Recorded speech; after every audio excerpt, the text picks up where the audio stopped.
കാസർഗോഡ് നീലേശ്വരത്ത് ദേശീയപാതയിലെ മാർക്കറ്റ് ജംഗ്ഷനിൽ ഉയരപ്പാത വേണമെന്ന ആവശ്യം ശക്തമാകുന്നു. ആവശ്യമുന്നയിച്ച് ജനകീയ സമരസമിതി നടത്തിവന്ന അനിശ്ചിതകാല സമരം 100 ദിവസം പിന്നിട്ടു. സമരത്തിന് ഐക്യദാർഢ്യം പ്രഖ്യാപിച്ച് നിരവധി പേരാണ് സമരപ്പന്തലിൽ എത്തിയത്.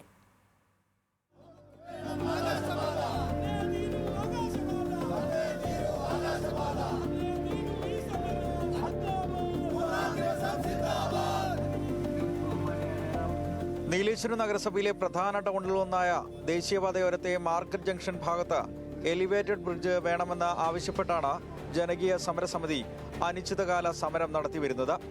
ഈ സമരം 100 ദിനം പിന്നിട്ട ദിനത്തിൽ സമരത്തിന് ഐക്യദാർഢ്യവുമായി നിരവധി പേരാണ് എത്തിയത്. വിവിധ മേഖലകളിലുള്ള ഒട്ടേറെ പേർ സമരത്തിന് ഐക്യദാർഢ്യം പ്രഖ്യാപിച്ച് പന്തലിലെത്തി. ദേശീയപാതയുടെ DPR തയ്യാറാക്കുന്ന സമയത്ത് കൃത്യമായ ഇടപെടൽ നടത്തുന്നതിൽ അധികാരികൾ പരാജയപ്പെട്ടതിനാലാണ് നീലേശ്വരത്തിന്റെ ഹൃദയഭാഗമായ മാർക്കറ്റ് ജംഗ്ഷനിൽ ജനങ്ങളുടെ സഞ്ചാര സ്വാതന്ത്ര്യം പൂർണ്ണമായും തടസ്സപ്പെടുത്തുന്ന രീതിയിൽ മൺമതിൽ ഉയർന്നതെന്ന് നേതാക്കൾ ചൂണ്ടിക്കാട്ടി.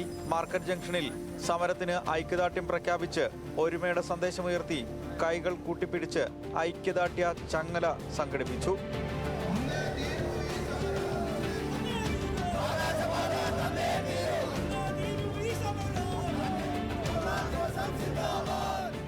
ഈ മണ്ണിട്ട് പൊന്തിച്ച ഈ റോഡല്ല ഞങ്ങൾക്ക് വേണ്ടത്. കാരണം ഇവിടുത്തെ നാടിന് അനുയോജ്യമല്ല അത്. കാരണം ഈ നാടിനെ രണ്ടായി വിഭജിക്കുകയാണിത്.